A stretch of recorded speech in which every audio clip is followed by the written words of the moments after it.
गांव का नाम सुखपुर था, जहां की हरी भरी फसलें और मीठी बूंदों वाली नदियां हर किसी का मन मोह लेती थीं। गांव में एक लड़का था जिसका नाम रोहन था। रोहन का सपना था कि वह एक बड़ा आदमी बने, लेकिन उसकी जिंदगी में बहुत सारी परेशानियां थीं। उसके पास न तो अच्छे कपड़े थे, न ही खाने के लिए पर्याप्त पैसा, लेकिन वह एक खुशमिजाज लड़का था और हमेशा मुस्कुराता रहता था। एक दिन रोहन गांव के बाजार में गया। वहां उसने देखा कि एक छोटी बच्ची अपनी मां के साथ खड़ी थी, जो एक मिठाई की दुकान के बाहर रंग बिरंगी टॉफियां देख रही थी। बच्ची की आंखों में खुशी थी, लेकिन उसकी मां के चेहरे पर चिंता थी। रोहन ने यह देखकर सोचा, अगर मैं उस बच्ची को एक टॉफी दिला दूं तो उसे कितनी खुशी होगी। रोहन ने अपनी जेब जांची, लेकिन उसमें कुछ भी नहीं था। उसने फैसला किया कि वह अपनी एक पुरानी किताब बेचकर उस बच्ची के लिए टॉफी खरीदेगा। जैसे ही उसने अपनी किताब बेच दी, उसने एक टॉफी खरीदी और उस बच्ची को दी। बच्ची की आंखों में खुशी के आंसू थे और उसने रोहन को धन्यवाद कहा। उस पल ने रोहन को एहसास कराया कि छोटी छोटी चीजों में कितनी बड़ी खुशी होती है। कुछ दिन बाद रोहन ने सोचा, क्यों न गांव के बच्चों के लिए एक खेल का आयोजन किया जाए। उसने अपने दोस्तों को बुलाया और सबने मिलकर एक खेल का आयोजन किया। गांव के सारे बच्चे वहां इकट्ठा हुए। सबने मिलकर हंसते खेलते हुए समय बिताया। खेल के अंत में रोहन ने सबको आलूओं की चिप्स और चाय बांटी।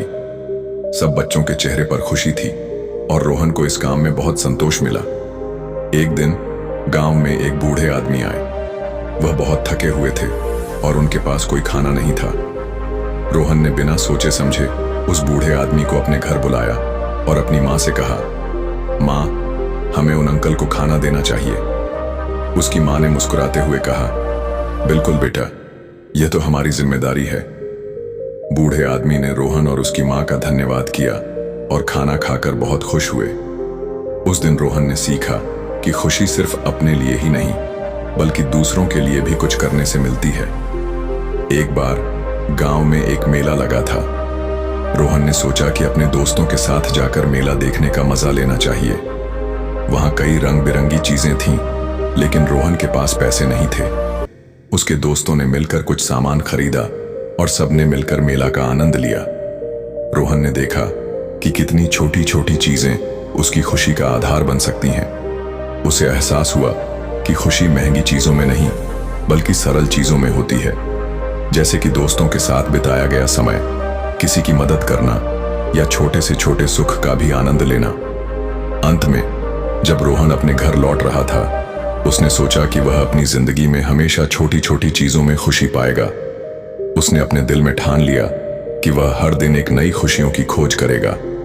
बस यही सीखने को मिला था उसे, छोटी छोटी चीजों में ही असली खुशी होती है। इस तरह रोहन ने अपने गांव, अपने दोस्तों और खुद के लिए खुशी की एक नई परिभाषा बना ली। उसने सीखा कि जब हम दूसरों की खुशी का ध्यान रखते हैं, तब हमारी अपनी खुशी भी बढ़ती है। और इस प्रकार सुखपुर में रोहन एक प्रेरणा बन गया, जिसने सभी को यह सिखाया कि सही खुशी वही है जो हम दूसरों के साथ बांटते हैं। जिंदगी की इसी छोटी छोटी चीजों में खुशी पाने की कहानी आज भी गांव के बच्चे सुनते हैं और उसे याद करते हैं। रोहन की यह सीख हमेशा पीढ़ियों तक जिंदा रहेगी। अगर आपको हमारी कहानी पसंद आई हो तो चैनल को जरूर सब्सक्राइब करें और अपने दोस्तों के साथ शेयर करें। धन्यवाद।